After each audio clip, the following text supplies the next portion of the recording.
শোনো নন্দ, সবাইকে বলে দিও আগামীকাল একদম উষাকালে আমরা দেউলির উদ্দেশ্যে রওনা দেব। যথা আজ্ঞা মহারাজা।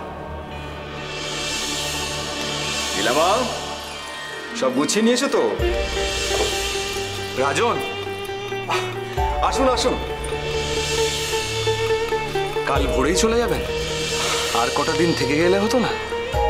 না, লীলামা গণনা করে দেখেছে যে আগামীকাল মানে মঙ্গলবার যখন বুধবারে পড়ছে ওই সময়টাই হলো আমাদের যাত্রা করার ক্ষেত্রে সুরক্ষণ।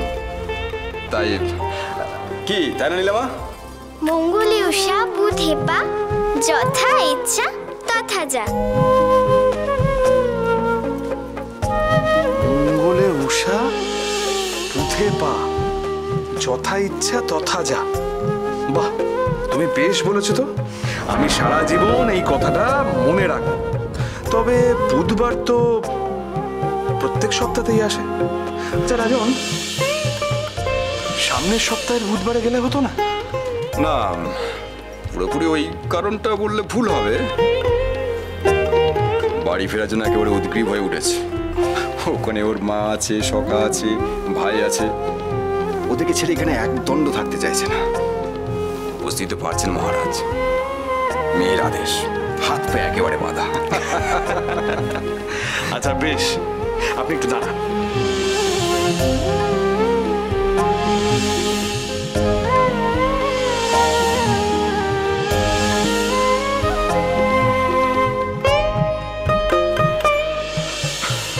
লীলাবতী, আমাদের উজ্জয়িনীর পক্ষ থেকে ছোট্ট একটু উপহার। ধরো।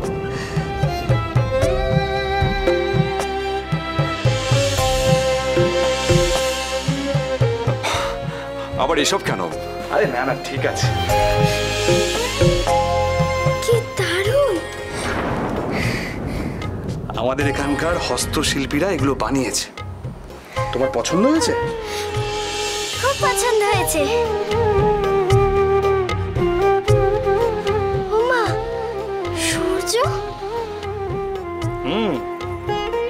সূর্যহার তোমার লাগবে?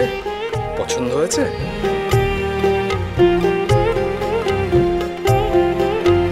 এমা না না, আসলে আমার সখার নাম তো মিহির, আর মিহির মানে তো সূর্য, তাই এটা দেখে আমার ওর কথা মনে পড়ে গেল। বাবা, এদিকে এসো। কি হয়েছে মা? এক্ষুনি এই সূর্য হারটা আমাকে খুলে দাও তো। তুমি এটা নিয়ে কি করবে? আহ, দাও না বাবা, তাড়াতাড়ি দাও। দেখেছেন রাজন, আপনি তখন ঠিকই বলেছিলেন। কন্যার কাছে পিতার হাত পা একেবারে বাঁধা। বলি ওই শুধু বাঁধা না কিন্তু, হ্যাঁ, একেবারে কোষে বাঁধা। তা যা বলেছেন।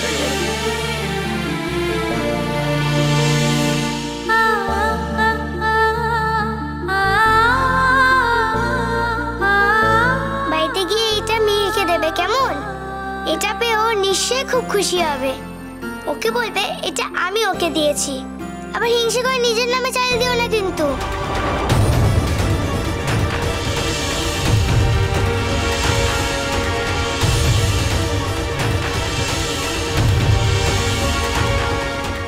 খনার কাহিনী, সোম থেকে শনি সন্ধ্যে 7:30টায়, আকাশ আট ও প্ল্যাটফর্ম 8-এ।